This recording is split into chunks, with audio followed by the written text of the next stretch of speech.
Fox News Alert and breaking news as we take a look at the White House now. They have just wrapped up an off-the-record luncheon, if you will, with some journalists there. That's kind of what, not off the record, it is on, but there are not any cameras in there.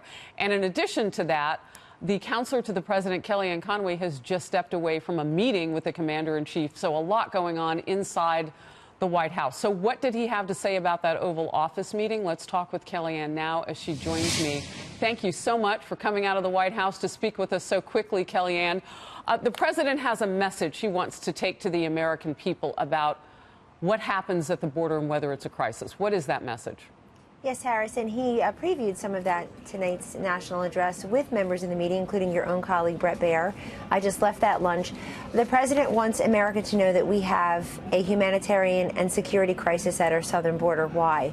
Well, the humanitarian crisis has manifested itself in many different ways. Traditionally, over the past however many years, the vast majority of those trying to cross into this country illegally have been single males from Mexico. Now we have this sudden increase among family units and unaccompanied children coming from the Northern Triangle countries. And it's a very dangerous journey for them. We've seen many of them are sick or not well. They're malnourished. They don't have access to food and water for many days on this journey.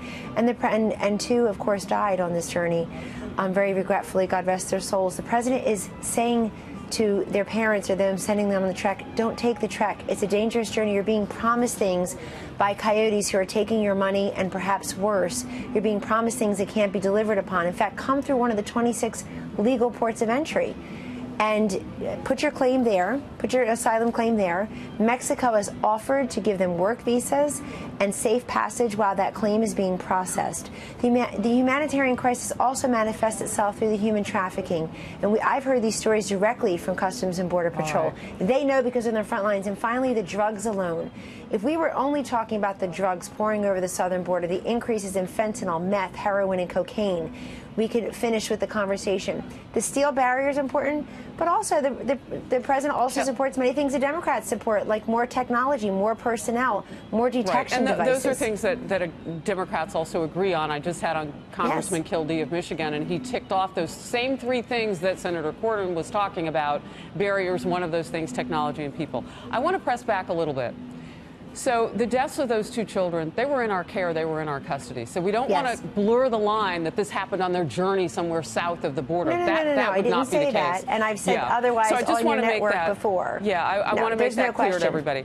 So, well, let me make it clear, too. Let me go a couple steps further, because I requested and received a full briefing on those two children's deaths from Customs and Border Patrol because I wanted the answers.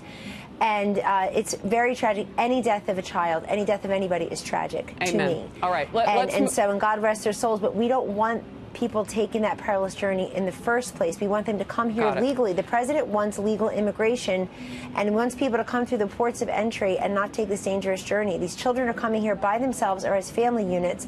They're being promised things that simply don't exist. All right. So an emergency at the border. The president also, after the primetime address tonight, getting ready to go to McAllen, Texas. What is he looking for in terms of, after talking with the American people? Is this an investigative journey? What is he looking for if he were to make an executive order based on an emergency?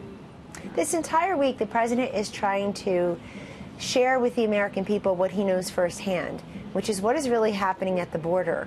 The human trafficking, the drugs, the children that we just talked about, but also what would help deter that? What kind of physical infrastructure would help to impede and deter that, so that these vulnerable populations can be protected on that side of the border? And frankly, the vulnerable populations here, like our children, will be protected from these drugs pouring in. I don't want them in my community coming to my kids, these drugs, this poison. And so the president also will go to the border where he's been before, so that he can share with the American people what is happening there.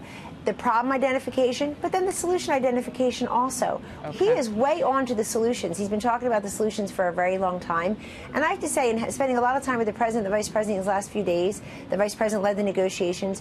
He is making clear that the letter that OMB sent to Chairman Shelby in the Senate The whole back part of the whole back side of that letter, you can pull it up and publish it if you like. The whole back side of that letter are really a number of the things the Democrats want. They want the personnel, the detection devices. It's in there. Well, and as we Congressman agree. Kildee told me, they're not saying no to a border, because you know where I started with him? Well, if you don't like a border, and if it is immoral, as Nancy Pelosi says, then tear down the other 600-plus miles. That's right. The Democrats are They not going won't to do do this. it. That's Look, right. I want to get a point in, because we got, and I'm sure other networks did too, the Trump-Pence campaign letter that went out, PR email, a little while ago, and it says that the campaign for re-election will try to raise $500,000 in one day off of tonight's speech. I thought that these speeches were not supposed to be political. What do you say about that? I haven't seen that letter, and here at the White House, I'm not meant to be political, so I don't have a comment on that, but I haven't even seen the letter. All right. Kellyanne Conway, we look forward to carrying the president's speech, 9 p.m. Eastern, right on this network. Thank you for joining me today. Thanks for having me.